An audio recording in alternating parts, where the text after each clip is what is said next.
Hello and welcome to One India. Joining me right now is the face of Jan Swaraj and someone who very often is credited for paving the way of the creation of an entire industry around political strategy and campaign management in India, Mr. Prashant Kishore. So first things first, do you agree with what I said as a part of the intro? Do you believe that you paved the way for the creation of an industry in India in any way? I don't see things that way. I have done what came my way. In the process, if it emerged as, I wouldn't call it as an industry, but as a domain where thousands of young people who are not part of any political party are able to participate in democracy and elections, helping, advising, working together with political leaders, that's how it is. And if it is growing, it is good. One thing is there that people across the board, whether you are fighting a Gram Panchayat or whether you are fighting for India, there is increasingly there is more and more people who are realizing that help from professionals of some caliber could make a difference. You have to understand that anybody, professional or political, a single individual or an organization cannot make a difference, cannot make anyone win or lose, because election winning or losing is largely about the leader, about the issues, about the people, about the party foot soldiers. But on the margin, having the professionals with you, if they have the caliber, they can add it, they can make a difference. Before getting into the upcoming by-polls in the state of Bihar, Prashant Kishore, the political strategist, and Prashant Kishore, the leader. At an individual level, you've said in a lot of interviews already that the work is pretty much the same. Now you're going to prepare a strategy for the people of Bihar instead of a political leader. But at an individual level, is there any difference in the way you look at it? There is no change in my day-to-day work, except for the fact that in my previous innings, if you want to use that word, I was doing it behind the scene. Right now, I'm doing it right from the front. As far as the work is concerned, is largely the same. The only difference is earlier the leaders were delivering what we were suggesting or writing. Now the additional work is that I have to deliver it in my voice. Other part remains the same. Whether I am advising a leader or a political party, what do we advise on? We advise them how to organize themselves better. What do we advise them? We advise them on how to select a better candidate, how to make a better people connect, people outreach, how to campaign, how to put the paraphernalia together for an effective electoral management. We are doing the same thing. Only difference is earlier it was party, say a JDU led by Nitish Kumar or a TMC led by Mamata Banerjee. Here it is Jan Swaraj led by some Mr. Manoj Bharti or the other leaders of Bihar who want to create an alternative. So there is no fundamental difference except for two things, that here I am front facing rather than being in the background, and second, all what we want to communicate to the people, we are not communicating through the leader, we are communicating through myself. On the 2nd of October, you officially launched your party. How has the first 30 days been? And what does Jan Swaraj stand for? Why is it that an average voter in Bihar today should vote for Jan Swaraj? Average voter or an electorate in Bihar should vote for Jan Swaraj because for last 30-35 years they have been bereft of any credible alternative. In Bihar, almost 50% or more voters do not vote for a party, they vote against a party. So there is a sizable chunk of electorate in Bihar who vote for Lalu Yadav, not because they love Lalu Yadav. Say for example Muslims, 18%, they vote for RJD and Lalu Yadav, not because RJD has done anything for them or has given them participation right. They vote for RJD simply because they are scared of BJP or they don't and can't vote for BJP. Similarly, a large chunk of voters who vote for NDA, say BJP and Nitish Kumar, etc., they are not voting because they like Nitish Kumar. They in fact criticize, they don't like, dislike Nitish Kumar. But at the end of it, because there is no other alternative, when they compare it with Lalu Yadav, the jungle Raj of Lalu Yadav. They think, okay, let it be where I have less opportunity to grow, I have less employment opportunity, my children are not getting education, there is a lot of corruption, but at least there is no kidnapping, there is no ransom, there is no rangdari, there is no fear.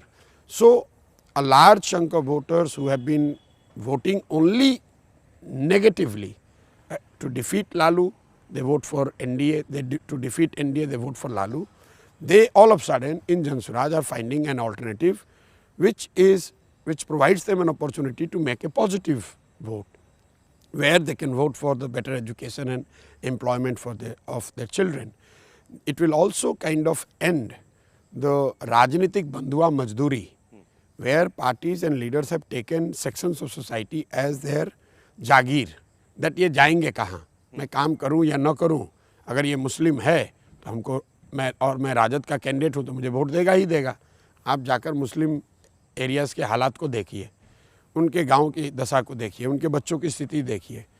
इसके बावजूद वो 18% लालू जी को इसलिए vote कर रहा है क्योंकि वो भाजपा को दे नहीं सकता है, और आरजेडी भी ये बात जानती रही है, तो इसलिए उनका कोई काम करते नहीं है। सिमिलरली जो नीतीश की पार्टी है, जो भाजपा है यहाँ, वो अपनी ओर से कोई प्रयास नहीं करते हैं कि लोगों की ज़िंदगी में बेहतरी हो। वो जान रहे हैं कि हम लालू का भय दिखाएंगे और हमको वोट मिल जाएगा। So for both sections of voters, Jan Swaraj is a fresh air, a fresh opportunity, a third alternative, which provides them opportunity to vote on merit, which provides them opportunity to vote on basis of education, employment, or the program which party is putting in front of people, rather than just voting out of fear of somebody else. So there are two things when it comes to the upcoming bipolar elections, when it comes to the 4 candidates that you have declared. There's 2 things that are doing rounds in the media at the moment. One, 3 out of the 4 candidates having cases being registered against them in the past. The other, when you speak about Tejaswi's educational background, the counter question is, what about the educational background of the candidates that you have now proposed? Yeah, you guys are putting rubbish. Which media agency has asked कि भाजपा ने तरारी में एक बाहुबली के लड़के को candidate बनाया है? I was actually going to come to that. No. Don't be selective. Okay. When I say Tejaswi is 9th pass, or 9th, he has not passed 9th, it is not to say that anybody who has not passed 9th or 10th cannot be a good person, cannot be a wise person. You listen to what I have been saying for last 2 years. Formal education का wisdom से कोई लेना देना नहीं, लेकिन क्योंकि कई बार परिस्थितिवश आप बहुत गरीब घर के हैं, आपके गांव में स्कूल नहीं है, आपके माँ बाप ने आपको पढ़ाने की सुविधा नहीं दे पाए आपके माँ बाप, तो उस परिस्थिति में आपकी फॉर्मल एजुकेशन नहीं हुई। लेकिन अगर आप मुख्यमंत्री के लड़के हैं, आपके माँ बाप मुख्यमंत्री हैं और आप 9th क्लास नहीं पास करते हैं, तो more than your calibre, it shows your approach towards और योर थिंकिंग टुवर्ड्स एजुकेशन। अगर मैं मुख्यमंत्री का लड़का हूँ और मैं 9th पास नहीं किया है मैंने, तो ये दिखाता है कि शिक्षा के प्रति मेरा नज़रिया क्या है। इसका मतलब ये नहीं कि गांव में कोई किसान है जो 9th पास नहीं किया या 10th पास नहीं किया, वो सही व्यक्ति नहीं है या वो जन स्वराज से नहीं लड़ेगा। मतलब हर गांव में जो PhD किया हुआ है वो जन स्वराज का कैंडिडेट होगा, ये थोड़ी ना कहा गया है। आप कह रहे हैं कि केस है, आप ज़रा केस निकाल कर देखो भाई। जो नॉर्मल पॉलिटिकल एक्टिविस्ट्स के जीवन में केस होते हैं उनकी बात वर्सेस जो सामने ड्रेडेड क्रिमिनल्स हैं, जो बाहुबली हैं, जो बालू माफिया हैं, जो शराब माफिया हैं, मीडिया वो बात करती नहीं है। और मतलब कोई समाज में अच्छा करने जाए तो मीडिया को लगता है अब चलो इनको मैं लिंच करता हूँ, और जो नॉन गलती करने वाले हैं उसको आप लोग को हिम्मत भी नहीं होती है पूछने के लिए। मीडिया वाले रोज़ आकर पूछ रहे भाई जन स्वराज पैसा कहाँ से खर्चा कर रहा है, मैं रोज़ जवाब दे रहा हूँ। आज तक कोई मीडिया वाला नहीं मिला जो जाकर भाजपा से पूछे भाई तुम्हारे पास पैसा कहाँ से आया, आरजेडी का पैसा कहाँ से आया। ज़बरदस्ती के जर्नलिस्ट बनने जा रहे हो यार। एक तो आप लोग समाज के लिए कुछ करते नहीं हो, अगर कोई कर रहा है तो आपका काम है कि उसको बस किसी तरह पैर खींचो और ये बताओ कि भाई ये काम नहीं हो सकता है। सर आई थिंक नहीं, दिल्ली में बैठ के हाँ जी, बिहार को गाली देने वाले लोग, बिहारी कह के मजाक उड़ाने वाले पत्रकार आकर वहाँ से ज्ञान दे रहा है कि बिहार में कुछ नहीं हो सकता है, और वहाँ से कह रहा है कि ये तो गलत है। अरे अगर तुम्हें इतना ही बिहार से प्यार है, अपने बच्चे को ज़रा यहाँ पढ़ाई के लिए भेजो। तुम आरजेडी के वोटर हो तेजस्वी का गुणगान कर रहे हो दिल्ली में बैठ के पत्रकार के तौर पर, तो एक बार अपने बच्चे को बिहार में 1 साल पढ़ने के लिए भेजो। तुम्हारे घर में कोई बीमार पड़ता है तो बिहार के किसी अस्पताल में आके इलाज करा लो, बाकी छोड़ो, तुम 2 दिन आके 5 दिन रह के बिहार में दिखा दो। दिल्ली में बैठ के बिहारियों को गाली देने वाले लोग, बिहारियों को अनपढ़ बेवकूफ़ कहने वाले लोग हमको ज्ञान दे रहे हैं कि अरे बिहार में तो कैसे होगा, क्योंकि वो चाहते हैं कि बिहार ऐसा ही रहे। अगर बिहार ऐसा नहीं रहेगा तो गुजरात में 10,000 में लेबर मिलेगा कहाँ से? पंजाब में खेत काटने वाला बंदा कहाँ से आएगा? तो जो पंजाब के लोग, जो गुजरात के लोग, जो दिल्ली में बैठे हुए पत्रकार बिहारियों का रोज़ मजाक उड़ाते हैं, जो बिहार का 38 डिस्ट्रिक्ट का नाम नहीं बता सकता है, वो हमको ज्ञान दे रहा है या हम लोग को बता रहा है कि बिहार में क्या होना चाहिए। As a follow up question to that sir, आपने मीडिया के बारे में बात कर ही लिया है, तो आप जब बोलते हो कि मेरा फी इतना है एडवाइस देने का, that creates a lot of headlines. At the same time when you speak of education, it does not create the same number of headlines. अरे आप देखो, मैं गांव में जाकर समझा रहा हूँ, गांव की महिला है, उसको आप कहते हो चुनावी रणनीतिकार है। वो महिला को क्या समझ में आ रहा है चुनावी रणनीतिकार का मतलब क्या होता है? तो उसको ये बताया जाता है कि भाई जैसे तुम्हारे घर में कोई बच्चा बीमार पड़ जाता है, तुम डॉक्टर के पास जाते हो, उसको 500 रुपये फीस देते हो, अपना दवा कराते हो। ये तो एक बताने का तरीका है। अब हेडलाइन मीडिया क्या बनाती हो? Media I am not guided by media, media is guided by Jan Suraaj. ठीक है ना, हम 2-2.5 साल से चल रहे हैं, वो मीडिया की कोई उसमें इंटरेस्ट नहीं है, दिलचस्पी। ये मीडिया के लोगों ने तो लिखा भाई जनसुराज का कुछ हो ही नहीं सकता है, ये पैदल चलने से क्या होता है बिहार में। आज जब हजारों लोग जनसुराज से जुड़ गए हैं तब मीडिया वाले जगह हैं। कल होकर चुनाव परिणाम जनसुराज के पक्ष में आएंगे तब ये भगे भगे आएंगे हेडलाइन बनाने। जिस दिन मैं 2 साल पहले पैदल चलना शुरू किया, 10 लोगों के साथ बिहार के गाँव में घूम रहा था, तब तो मीडिया वाले मजाक उड़ा रहे थे। इनको भाई ये तो पोस्ट फैक्टो एनालिसिस करने वाले लोग हैं। मीडिया में 100 में 95 आदमी वो है जो घटना घट गई तो ये बताता है कि ये घटना क्यों घटी। वो ये नहीं बता सकता है कि आगे घटना क्या घटने वाली है। वो क्षमता बहुत कम लोगों को है, इसलिए नहीं है कि मीडिया को नीचे उतर के ग्राउंड पे तो कुछ देखना नहीं है। जो बड़ी घटना दिखने लगी तो आप वहाँ आते हैं, वहाँ कैमरा लगाते हैं, अपना एनालिसिस करते हैं कि ये घटना क्यों घटी, कि जनसुराज में इतने लोग क्यों जुड़े। अब आप बता रहे हैं भाई 2.5 साल से जो प्रयास ग्राउंड पर हुआ है उसके लिए तो मीडिया को इंटरेस्ट है नहीं, क्योंकि वो न्यूज़ नहीं है, वो उस पर व्यू आएगा नहीं। तो जब आप रिपोर्ट ही 2020 मोड में करते हो हेडलाइन के लिए कि, तो आपको कहाँ से समझ आएगी कि ज़मीन पर क्या हो रहा है। That was the reason I was asking भाई you. मेरे दिल्ली में 70 में 67 आम आदमी पार्टी जब जीती और मीडिया, देश के सबसे बड़े मीडिया के धुरंधर उसी दिल्ली में बैठे हुए हैं। कितने मीडिया वालों ने पहले कहा था कि 67 सीट आ रहा है आम आदमी पार्टी को। पूरे देश की मीडिया जब बंगाल में बैठी हुई थी सब कह रहे थे बीजेपी 200 सीट जीत रहा है। मेरे भाई आप 4 दिन बिहार आए और 4 दिन में आपने 10, 20, 50, 100 लोगों से बात किया, उसी के आधार पर एनालिसिस लिख दी। आपको कैसे पता चलेगा कि नीचे गांव में क्या हो रहा है? बिहार में 40,000 गांव है। लोगों के लिए हेडलाइन एजुकेशन है। लोग 100 करोड़ की बात नहीं कर रहे हैं। गांव में किसी गांव में जाओ, जैसे ही जनसुराज का नाम लोगे तो लोग कहेंगे अच्छा ये वो वाले लोग हैं जो शिक्षा और रोजगार की बात कर रहे हैं। गांव में चर्चा ये है कि पहली बार कोई पार्टी आकर हमारे बच्चों के पढ़ाई की बात कर रही है, वो वोट दे या ना दे। पहली बार कोई आदमी बिहार में पलायन की बात कर रहा है। पहली बार कोई ये कह रहा है कि भाई नेताओं के बच्चों को नहीं, अपने बच्चों के लिए वोट दो। गांव में आप किसी महिला से पूछ लीजिए, किसी आदमी से पूछिए जनसुराज का, वो चाहे वोटर ना हो, वो जनसुराज के बारे में ये बताएगा। मीडिया को नहीं देखना है, मीडिया को ये देखना है कि प्रशांत किशोर ने क्या कहा कि उनका फीस क्या है। हम 10 साल से जो काम कर रहे हैं तो यही मीडिया लिखती रही कि सैकड़ों करोड़ रुपया लेते हैं। आपको हमसे सुनने की क्या जरूरत है? Coming to your policy priorities. What is your priority in terms of policy for Bihar in terms of education, health and jobs? बिल्कुल प्रायोरिटी क्लियर है। बिहार को गरीबी से निकालने का एकमात्र रास्ता यहाँ के लोगों के लिए पढ़ाई, रोजगार और ज़मीन सुधार, भूमि सुधार, क्योंकि यही 3 रास्ते हैं जिससे लोग गरीबी से निकल सकते हैं। आप पढ़ लिख कर रोजगार पा लेंगे, नौकरी पा लेंगे तो आप गरीबी से निकल सकते हैं। अगर आपके पास अच्छी ज़मीन हो, खेती करके भी आप गरीबी से निकल सकते हैं। या फिर अगर आपके पास पैसा पूंजी हो तो आप कोई रोजी रोजगार करके गरीबी से निकल सकते हैं। तो हमारी जन स्वराज की पॉलिसी प्रायोरिटी बिल्कुल क्लियर है।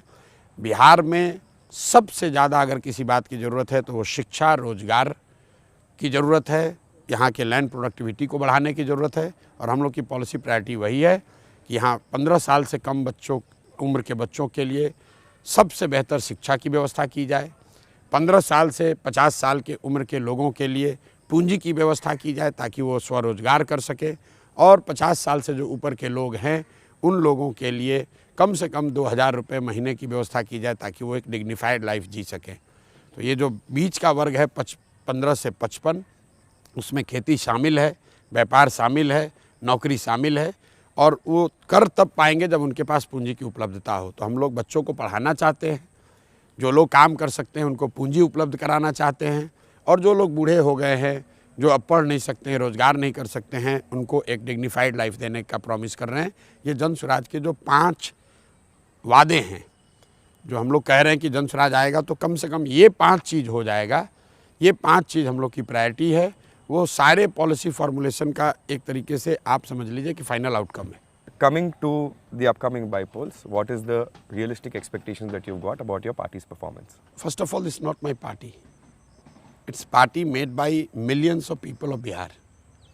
What is realistic expectation? Expectation is that people of Bihar will end the political slavery to parties like RJD, JDU and BJP and will vote for a fresh alternative. At this point in time, what is your opinion of the top leaders of Bihar? One is Nitish, the other is obviously Tejasvi Yadav. And what is your take at the moment on Mr. Chirag Paswan? Your opinion on these 3 leaders of Bihar? See, Nitish Kumar is at the end of his career. I don't have to give any opinion. What opinion you would have about somebody who is at the end of his career?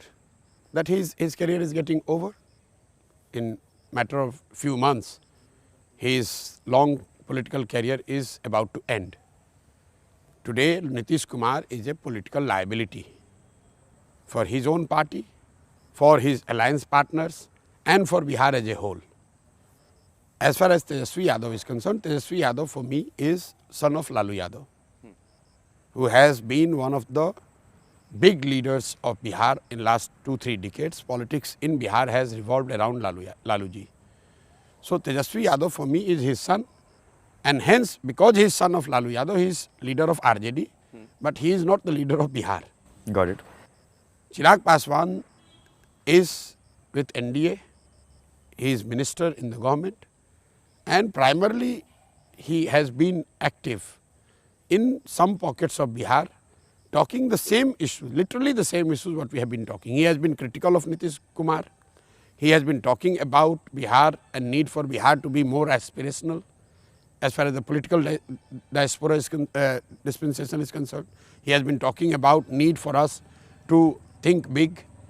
So I do not see any contradiction, major contradictions, barring the fact that he is with BJP and we are following Gandhi. So both cannot go together. But as far as the issues concerning Bihar or development of Bihar is concerned, there is a lot of similarity between what we are saying and what he has been saying in last few years. Maybe not with the same intensity or not at the scale at which we are talking, but he has been making the right noise. Now he is in government of India. He is part of the government in the central government.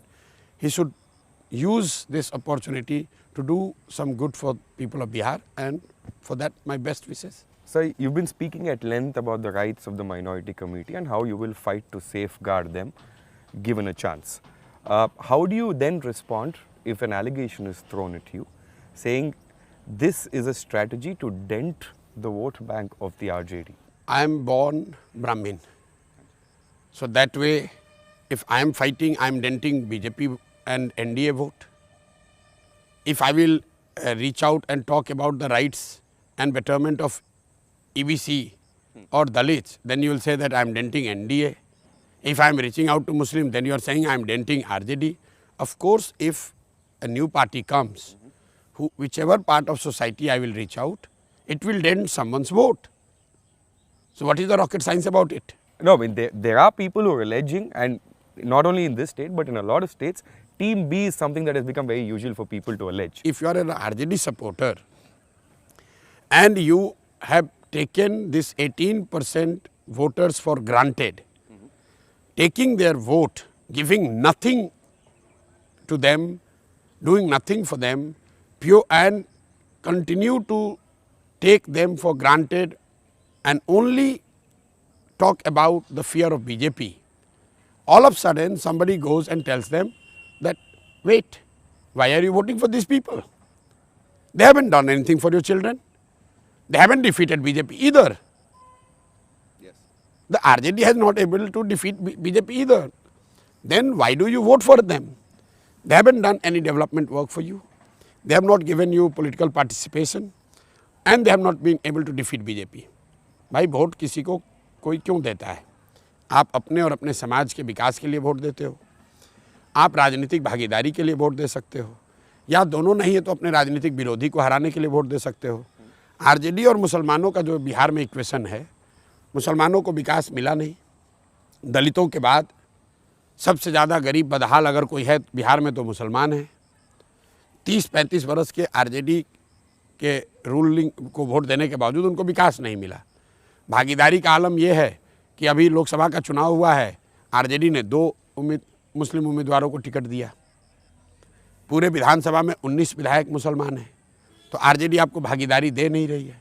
और तीसरा, 1989 से Muslims vote दे रहे हैं यहाँ RJD को, और 1989 से अभी तक भाजपा 0 से बढ़कर 30 हो गई, देश में 2 से बढ़कर 240 हो गई। तो ये बात जाकर मुसलमानों को बताया जा रहा है कि भाई तुमको ना विकास मिला, ना भागीदारी मिली, ना भाजपा को हरा पा रहे हो, तो फिर लालटेन में किरासन तेल बनकर क्यों जल रहे हो?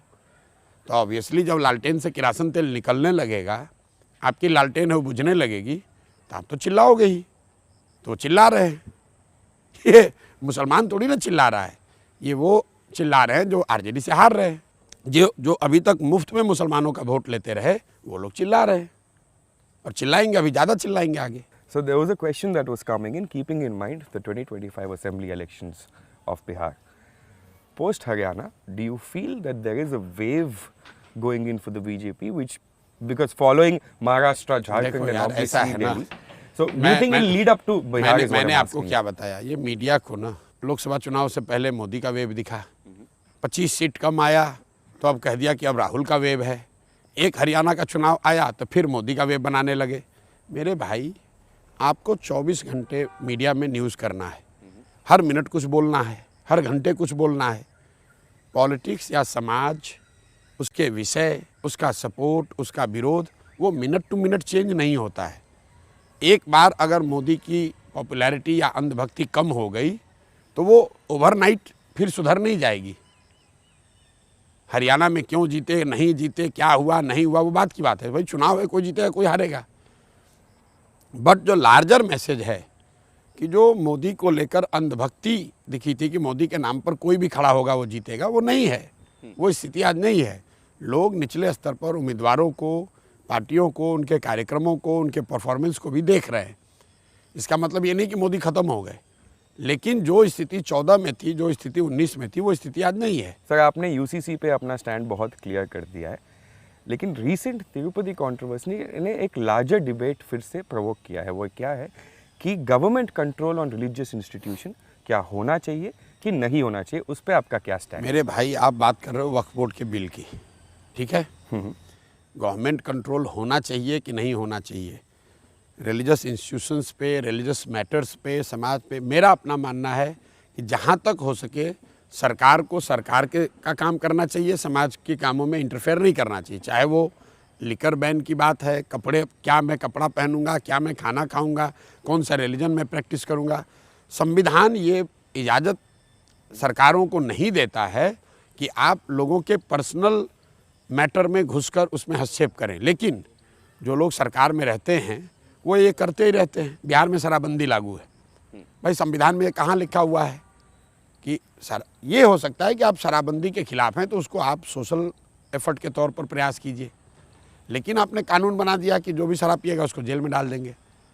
अब कल आप कानून बना देंगे कि कोई जो आदमी नॉन वेजिटेरियन है उसको मैं जेल डाल दूंगा, कोई आदमी ये कपड़ा नहीं पहनेगा तो उसको जेल में डाल दूंगा, कोई आदमी ये हम इस तरीके से प्रेयर नहीं करेगा तो उसको पकड़ लूँगा। तो जहाँ तक हो सके, जो हम लोग जिस कंट्री में रहते हैं, जितना हम लोग संविधान को समझते हैं, लोगों की जो पर्सनल राइट है, जो फ्रीडम है, उसमें सरकारों को हस्तक्षेप नहीं करना चाहिए। लेकिन अगर सरकार कोई पॉलिसी बना रही है जिसमें लोगों के पर्सनल लाइफ पर बड़ा इफेक्ट हो सकता है, तो वे फॉरवर्ड उसका यही है कि लोगों को कॉन्फिडेंस में लिया जाए। आप चाहे यूसीसी की बात करें, वक्फ बोर्ड की बात करें, या सीए एनआरसी की बात करें, या किसान कानून की बात कर लीजिए। किसानों के लिए देश में कानून बनाया गया, वो तो मुसलमानों के लिए नहीं था। लेकिन अगर किसानों को आपने कॉन्फिडेंस में नहीं लिया तो कानून वापस करना पड़ा कि नहीं करना पड़ा। लैंड एक्विजिशन बिल पर सरकार ने 2014-15 में 4 बार अध्यादेश लाया। जन समर्थन नहीं था उसके लिए, तो उसको वापस लेना पड़ा।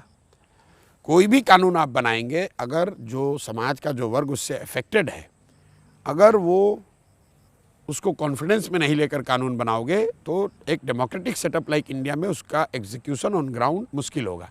सीए एनआरसी को कानून सरकार लेकर आई, बड़ा विरोध हुआ, 2 साल विरोध हुआ। सरकार ने समाज के सभी वर्गों को ध्यान में नहीं रख के फिर से उसी कानून को लागू कर दिया। तो क्या हुआ ज़मीन पर? सीए एनआरसी का कोई फ़ायदा नफ़ा नुकसान आपको देख रहा है? वो डस्टबिन में पड़ा हुआ है। कोई भी कानून जब आप बनाएंगे, कानून तो लोगों के लिए बनाया गया है ना भाई, बनाया जा रहा है। जब समाज में जिसके लिए कानून आप बना रहे हैं वही उससे सहमत नहीं है, तो कानून बनाने का क्या फ़ायदा है? Sir, I'll end this interview with just 2 questions. We ran a poll yesterday on our portals saying अगर viewers को कुछ question पूछना है आपको. There was one question which came in from Bihar. A lady called Farasha asked you this question. The question was, if we believe Jan Swaraj today, just for being in power, will the party ever consider getting into an alliance with the BJP? That was a question that came in from a viewer. The question of alliance, either with BJP or any other party, Congress included, or RJD, or any party, does not exist, neither pre-poll nor post-poll. जन स्वराज का किसी भी party से बिहार में किसी भी तरह का प्री पोल या पोस्ट पोल अलायंस ना है, ना हो सकता है, असंभव। जन स्वराज 243 सीट लड़ेगा, 242 नहीं। अभी 4 उपचुनाव हो रहे हैं। एकमात्र पार्टी जन स्वराज है जो चारों चुनाव लड़ रही है। बीजेपी 2 लड़ रहे हैं, आरजेडी वाले 1 या 2 या 3 लड़ रहे हैं, जदयू वाले 1 लड़ रहे हैं, मांझी जी 1 लड़ रहे हैं, चिराग पासवान लड़ ही नहीं रहे हैं। जन स्वराज चारों सीट लड़ रहा है। कोई अलायंस का कोई सवाल नहीं है। सरकार बने न बने, जीते हारें, अलायंस किसी भी तरह का किसी भी पार्टी से संभव नहीं है। The last question from a person called Vishnu, who's our viewer, who's asking you from Tamil Nadu. He says you must be following Tamil Nadu politics, obviously. Vijay has recently entered Tamil Nadu politics and also opened himself for an alliance, and he's gone very easy on AIDMK. Do you think he's pressing the right buttons, and do you think that he should? I have no idea. I'm immersed in Bihar. I just read news that he has started a party, but he was to join politics. The news is nothing new. It has been there in air for last many months, or rather years. He has taken the plunge. I wish him all the best. In democracy, we need more parties, we need more leaders, we need more options for people. It is good for democracy, it's good for people, it's good for the country. Thank you, sir. Thank you for spending your time with us.